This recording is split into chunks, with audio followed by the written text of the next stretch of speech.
біздің ғалымдар жаңағы бактерия сепкен.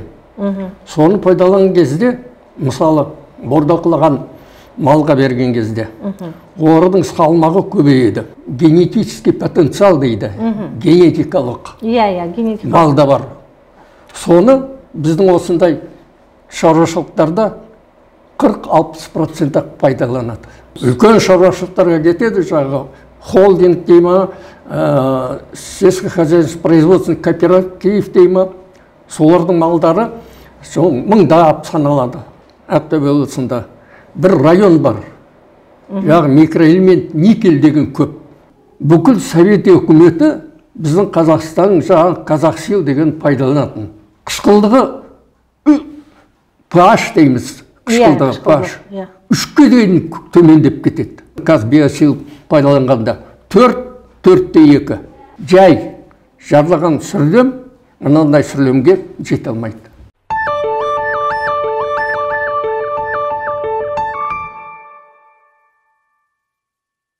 Сәлеметсіздер ме, құрметті отандастар? Біз бүгін қазақ мал шаруашылығы және жем-шөп өнімдері ғылыми зерттеу институтына келіп отырмыз. Бұл институтқа келу себебіміз ой күшімен жасалған Қазақстанда өндірілген өнеркәсіптік микробиология компаниясының өнімдерінің нәтижелерін қолдану туралы осы институттың мамандарынан сұхбат алуға келіп отырмыз.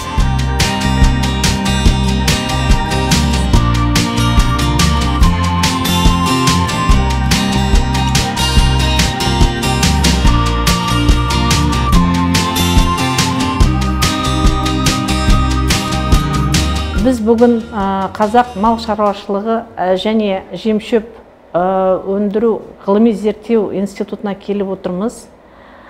Бұл институтқа келу себебіміз міне осы институттың ең бір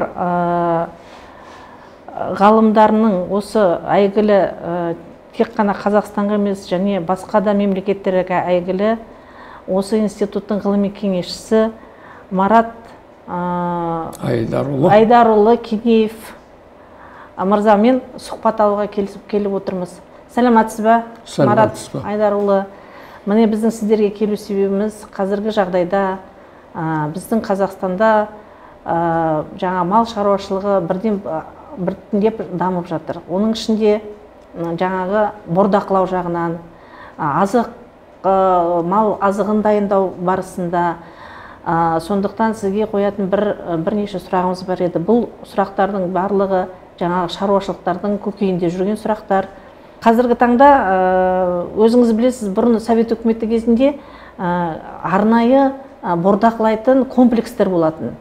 Оның ішінде жаңағы зоотехниктар, мал дәрігерлері, зоотехниктар арнайы рациондар құрып, олардың бәрі де жоғары білімді сондай мамандар болатын. Ал қазіргі таңда өзіңіз білесіз, ондай үлкен комплекстер аз, саусақпен санауға болады. Кез келген бордақылап сатып жатыр. Және басқа да бір технологияларды қолданып жатыр, басқа бір жаңағы қоспаларды қолданып жатыр. Сол енді бұрынғы жаңағы дәстүрлі түрде бордақылайтын бордақылаудың жолын айтып кетсеңіз. Кейінгі кездерде биотехнологияның препараттары малдарға пайдаланып жатыр. Неге десеңіз, олардың жаңағы жем-шөптің жөнді пайдалану үшін көмек береді. Мысалы, оның арасында бір қосымша бар. Пробиотическая кормовая добавка дейді. Қосымша. Бентабак деген. Ол өзіміздің осы Қазақстанның ғалымдарының шығарған қосымшасы. Оны айтқан кезде бентонит деген жерден алынатын топырақ. Ол топырақтың ішінде микроэлементтер бар. Соларға қосып біздің ғалымдар жаңағы бактерия сепкен. Соны пайдаланған кезде, мысалы, бордақылаған малға берген кезде, олардың салмағы көбейеді. Неге десеңіз, азықтандыру кезінде құрымдар, ішкі құрымдар, мысалы, малдың әсер ететін не? Шөп жесе де, жем жесе де, оны жақсы пайдалануға көмек етеді. Мысалы, бентабақты пайдаланғанда жас бордақылған мал 3 ай. Салмағы көбейеді. Мысалы, осы уақыт кезінде салмағы 100-105 килограмға көбейеді. Ашығатын етім малы, шығатын ет, 2 есе көбейеді. Сондықтан осындай қосымшаларды пайдалану керек деп ойлаймын. Бірақ барлық біздің шаруашылықтар оны пайдаланмай жүр. Неге десеңіз, жаңағы айтамыз, ірі шаруашылықтар бар. Оларға пайдалануға болады. Неге десеңіз, олардың дайындаған азықтары жаңағы сүрлем дейміз, сүрлемдеме дейміз, шөп деген дейміз. Оның көйін әртүрлі жаңағы концентрат дейміз ғой. Концентрат. Солар көп. Солардан рацион құрғанда кәдімгідей малдың керегі заты организмге жетеді. Мынау мысалы ол толыққанды рацион болады ғой. Иә. Толыққанды рацион. Ал мысалы осы біздің шаруашылықтар жаңағы кіші орташа дейміз. Олардың күші осындай дайындауға жетпейді. Малға азық дайындауға. Иә. Өнен кейін жаңағы пайдасы, ол шаруашылықтың пайдаланған пайдасы ақшаға түскен кезде осындай қосымшалы сатып ала алмайды. Сондықтан осындай шаруашылықтарда, мысалы, жаңағы айтқандай көрсеткіштер не сияқты, қиял сияқты, жете алмай қалады. Сондықтан жаңағы рацион дейміз, рационның дұрыс болмағаны, жетпегені организмге, мысалы, жаңағы белок дейміз, микроэлементтер дейміз, макроэлементтер дейміз, витаминдер дейміз, ол жетіспеген кезде малдың жаңағы салмақ қосатыны азаяды. Сондықтан жаңағы орысша айтқанда генетический потенциал дейді, генетикалық малда бар. Соны біздің осындай шаруашылықтарда 40-60% пайдаланады. Көрдіңіз бе? Олардың шығарымы, мысалы ет болса, ірі қарғың ет болса, 85% Қазақстанда барлық шығарған малдың етінен. Жаңағы шаруашылықтарға, үлкен шаруашылықтар емес, осындай кіші орташа шаруашылықтарға, оның көйін жаңағы үй шаруашылықтарына. Егерде осы шаруашылықтарға жөнді шөп, жем шөп дайындауға көмектессе өкімет, сүрлемдеме дайындауға көмектессе, комбикорм сатып алуға, малға беруге көмектессе, көрдіңіз бе? Жаңағы айтқан 2 есе еттің шығарымы көбейеді. Жаңағы субсидирование дейміз, олар осы шаруашылықта жетпей жатыр. Иә, жетпей жатыр, сол дұрыс. Үлкен шаруашылықтарға кетеді, жаңағы холдинг деймі, сельскохозяйственный производственный кооператив деймі, солардың малдары мыңдап саналады. Соларға кетіп қалады, жетпей қалады. Иә, түсінікті. Ол да үлкен бір мәселе. Сондықтан менің ойымша, өкімет осындай шаруашылыққа көңіл бөлу керек. Азықтық қоспа жайлы бентабак, ол биологиялық, таза өнім деп айтайық. Ал енді мысалы, қазір ешкімге құпия емес, бірнеше стимулятор дейді, гормондар дейді қолданып атқан. Осы жайлы не айтатын едіңіз? Мен сізге айтайын. Оны пайдалану үшін ғылыми зерттеу жұмыстарын жүргізу керек. Бірақ біздің баяғы адамдар оны түсінбей пайдаланып жатыр. Салмағын көбейтеді. Бірақ еттің сапасы нашар. Неге десең, ол етте су көбейеді. Өнен кейін дәмі дұрыс емес. Бір айтқанда құнарлы емес. Табиғаттық. Өнен кейін зерттеу жұмыстар бұл етті адам пайдаланғанда қандай әсер етеді? Ол пайдалы ма, зиянды ма тексерілмеген. Нәтижесінде қандай жағдай болатынын тексерілмеген. Сондықтан менің ойымша, оны пайдалану үшін осындай зерттеу жұмыстар жүргізу керек. Ондай жұмыстар жүргізбей, оны пайдалануға болмайды. Дұрыс.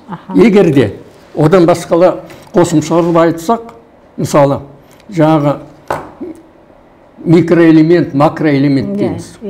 Соларды пайдалануға талай жұмыстар өткізген. Олар жаңағы жем-шөптің составы дейміз ғой, құрамын жақсы пайдалануға көмектеседі. Неге десеңіз, олар жаңағы организмнің клеточный обмен дейді, межуточный обмен дейді. Соған пайда келтіреді. Мысалы, академик Вернадский микроэлементтерді жер шарында қалай тарағанын зерттеп, биогеохимический провинция деп шығарған. Оны білгенде, мысалы, жерде, суда, судан кейін жағы жем-шөпте, өскен шөпте, олар құрамына алады. Құрамына алған кезде, мал оны пайдаланған кезде, малдың организміне барады. Сондықтан осындай полноценный дейді, тағамдар, полноценный рацион дейді орысша. Сонда осындай рациондар болады. Азықтандыру. Бірақ біз айтқанда, мысалы, кейбір жерлерде, жаңа провинция микроэлементтер көп болады. Кейбір жерде жетіспейді. Жердің өзінің топырақтың құрамына байланысты. Топырақта. Оның көбі де зиянды, азы да зиянды. Негізі аз болса біз қосамыз. Көбі болса жол іздейміз. Ананың зияндығын қалай азайтамыз, малдың жағдайын қандай жөндейміз деп. Мысалы, Ақтөбе облысында бір район бар. Яғы микроэлемент никель деген көп. Біздің Алматы Завет институттың ғалымдары баяғыда жұмыс істеген Байтурин Михаил Агзамович деген микроэлементтермен шағылданған. Ол кісі осыны тауып, жаңағы қойлардың неге соқыр болады деп, осын зерттеп шығарған. Сол никельдің көптігінен? Никель көптігінен. Сол жолдарды, зоналарды зерттеп, ол өзінің шешімін шығарған, осындай зоналарда жаңағы қойларды өсіруге болмайды деп. В основном мен жаңа айтып отырсыз, ірі қараны, Қазақстанда жылқыны да бордақылайды. Соған байланысты өздері рационды құру керек. Қыр-сырын барлығын білесіз. Үлкен фермалардың жаңағы біраз қалыпқа кеттіңіз. Біз білетіміз, мысалы, Амеранда жұмыс істедіңіз. Амеранда қаншама жыл соның рационын құрып, олардың жаңа талаптарына сай келтіріп бердіңіз. Сонда мына шаруашылықтарға қандай кеңес айтатын едіңіз бордақылау кезде, неге көп көңіл аудару керек? Жаңа жылқыны айттыңыз, бізде ғылыми зерттеу жұмыстары әрбір облысты өткізген. Сондықтан ғалымдардың өзінің шығарған цифрлары бар. Өздерінің технологиясы бар, методикасы бар. Неше қосу керек, қанша қосу керек. Әдістер бар. Неге десеңіз, Алматының жерінің микроэлементтері жаңа солтүстіктің жерінен, мекеметтен осыдан бұрын 3 жыл бұрын біз 3 жыл жұмыс істедік. Әрбір зонада біздің Қазақстанда осындай ғылыми зерттеу жұмыстарын біздің ғалымдар өткізді. Осы институттың ғалымдары өткізді. Мысалы, Солтүстік Қазақстан облысы, Шығыс Қазақстан, оңтүстік Қазақстан, өзіміздің жерінде осындай рациондарды дайындап, жаңа пайдаланатын витаминный препарат дейді. Микроэлементный жаңа тұздықтарды қосып, осындай цифрларды. Ол өте жақсы ғой. Қолға мысалы, мен мысалы жаңадан мал шаруашылығын бастасам, қолымда әдістемелік бар, қандай мен не жетіспейді, соны алуым керек дегендей. Жақсы, енді мынау азық дайындау жағына келетін болсақ, мал азығын дайындауға мынау сүрлем, пішендеме деп жатады. Сол азықты дайындау туралы, жаңағы сол дұрыс па? Қандай жағдайда сол азықтарды дайындау керек? Сол жайлы айтып кетсеңіз. Сұрағыңыз дұрыс. Мысалы, біздің осы Алматы облысында, Жамбыл облысында жүгер деген жаңағы сүрлем дайындаған кезде молочная восковая спелость дейді. Соған жеткенде сүрлем дайындаймыз. Оның ылғалдығы 70-68-70%. Оның ішінде қанты 2%, 2%-дан 4%-ға дейін көбейеді. Сол кезде жаңа сүрлем дайындағанда жай өзімізше ұсақтап траншея салғанда бір жағдай. Ол жаңағы жүгерінің шығымдығын көбейту, сүрлемде құрамын жөнді сақтау деген кезде жаңағы микробиологический препараты дейді, соны пайдаланып болады. Жаңағы микробиология вирусология институттың ғалымдары Казбиосил. Мысалы, сол кезде бүкіл Совет үкіметі біздің Қазақстанның жаңағы Қазақсил деген пайдаланатын. Неге десеңіз, жаңағы жүгерінің, көк жүгерінің 5-8% пайдаланды болады, сүрлемге шығады. Жайын еткенде жаңғылар азайған. Солтүстік жақта алсақ, осы Казбиосил деген пайдалану керек. Неге десеңіз, олардың жүгерісі жаңағы молочная висковая спелость дейді, початку, соған жете алмайды. Олардың жаңағы ауа райына байланысты соған жете алмайды? Ауа райына байланысты олар осындай негіз жағдайға жете алмайды. 80%-ға жетеді, өте ылғал. Жай салған кезде жаңағы силос дейміз, сүрлем, қазақша. Сүрлем. Қышқылдығы pH дейміз, қышқылдығы pH. 3-ке дейін төмендеп кетеді. Көрдіңіз бе? Біздің жақта дайындаған сол Казбиосил пайдаланғанда 4-2. 4-2. Сондықтан ондай сүрлемдемені пайдаланған кезде жаңағы организмнің өзі қышқылдығы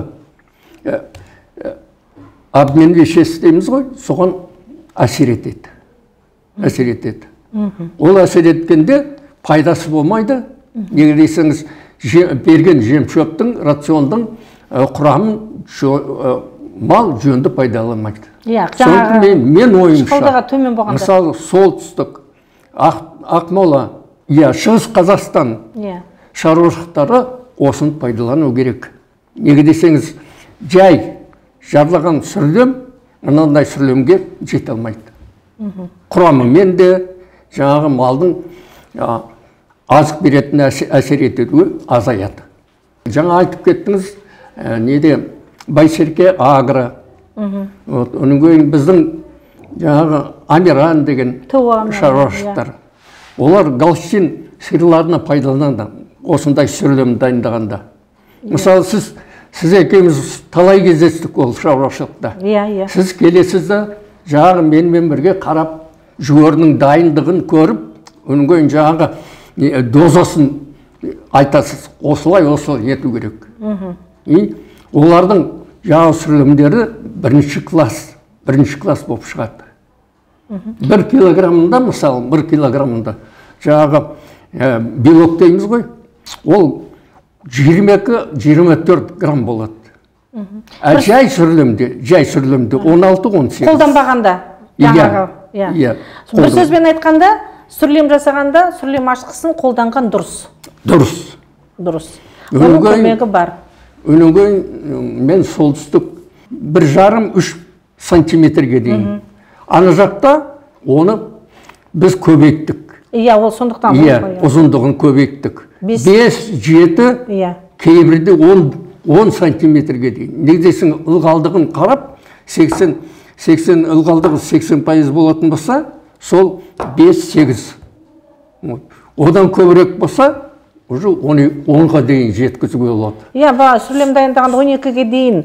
12-ге дейін, себебі жаңағы оның да өзінің екінші медальдің екінші жағы болады ғой. Анау ортасындағы сабақтар, қатты сабақтар 12 ірі болған кезде арасында ауа қалып қалуы мүмкін, соны ішінен шірей бастайды. Ол да дұрыс. Жарайды, Марат Айдарович, енді рахмет мынау сұхбаттарыңызға, біраз шаруашылықтарға осы сіздің айтқан кеңестеріңіз пайдалы болады деп есептейміз. Сізге зор денсаулық тілейміз.